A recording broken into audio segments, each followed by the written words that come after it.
Bonjour, l'objectif de cette vidéo est d'apprendre à écrire l'ordre de grandeur d'un nombre. Alors qu'est-ce que l'ordre de grandeur d'une valeur? Elle correspond tout simplement à la puissance de 10 se rapprochant le plus de cette valeur. Alors à quoi cela sert-il en physique? Il est utilisé notamment pour communiquer sur des valeurs très grandes ou très petites en sciences physiques. Cela permet d'avoir une valeur simplifiée, approximative soit, mais qui se mémorise plus facilement qu'une valeur précise et suffit pour de nombreux usages. Et l'avantage aussi, c'est qu'on peut plus facilement faire des comparaisons. Alors quelles sont les règles pour trouver cette fameuse puissance de 10 à un nombre? On commence par écrire la valeur en notation scientifique. Donc je vous rappelle, A est une valeur décimale, N est un entier. Et après cela, il y a deux cas de figure. Si le nombre décimal est inférieur à 5, vous supprimez la décimale et l'ordre de grandeur correspond à la puissance de 10 écrite précédemment. Si maintenant le nombre décimal est supérieur à 5, on ajoute 1 à la puissance de 10 pour obtenir l'ordre de grandeur. On va prendre un exemple pour montrer un petit peu comment ça fonctionne. Alors je prends l'exemple d'un drone qui est monté à 8500 mètres d'altitude. Quel est l'ordre de grandeur de cette hauteur? En fait, pour bien comprendre, essayez de vous mettre dans la tête. Est-ce que 8500 mètres, c'est plus près de 10 mètres, 200 mètres, de 1000 mètres, de 10 000 mètres, de 100 000 mètres, de 1 million de mètres? Vous avez déjà la réponse en tête. Le drone, il est plus proche d'une altitude de 10 000 mètres que de 1000 mètres. Et 10 000 mètres, c'est 10 puissance 4. Vous avez déjà la réponse dans la tête. Maintenant, on va essayer de raisonner pour arriver à trouver avec rigueur à chaque fois des exemples qui peuvent être aussi un peu plus compliqués.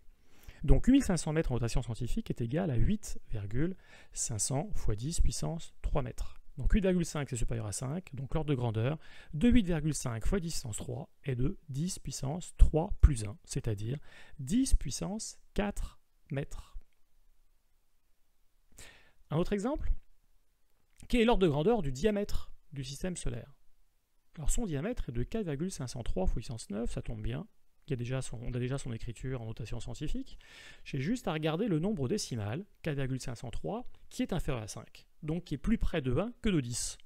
Donc l'ordre de grandeur de cette longueur est de 10 puissance 9 km. Alors comme je le disais tout à l'heure, c'est plus facile de comparer avec des ordres de grandeur, certains nombres. La distance entre le Soleil et la Terre est de 150 millions de kilomètres, c'est-à-dire à peu près 10 puissance 8 km. En ordre de grandeur. Si je compare ces deux distances, je fais le rapport du plus grand par le plus petit, donc je divise 10 puissance 9, le diamètre du système solaire qu'on vient de trouver, par 10 puissance 8, la distance Terre-Soleil, 10 puissance 9 divisé par 10 puissance 8, ça donne 10. Donc je peux dire qu'en gros, le diamètre du système solaire est 10 fois plus grand que la distance Terre-Soleil. Un dernier exemple, le diamètre d'un globule rouge est égal à 0,0081 mm, je cherche à trouver son ordre de grandeur. Eh bien, en notation scientifique, cela nous donne 8,1 x 10 puissance moins 3 mm.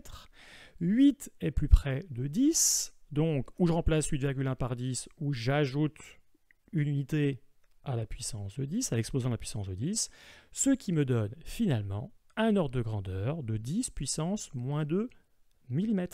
C'est plus facile d'ailleurs de se représenter une taille de 1 centième de millimètre que 0,0081 mm.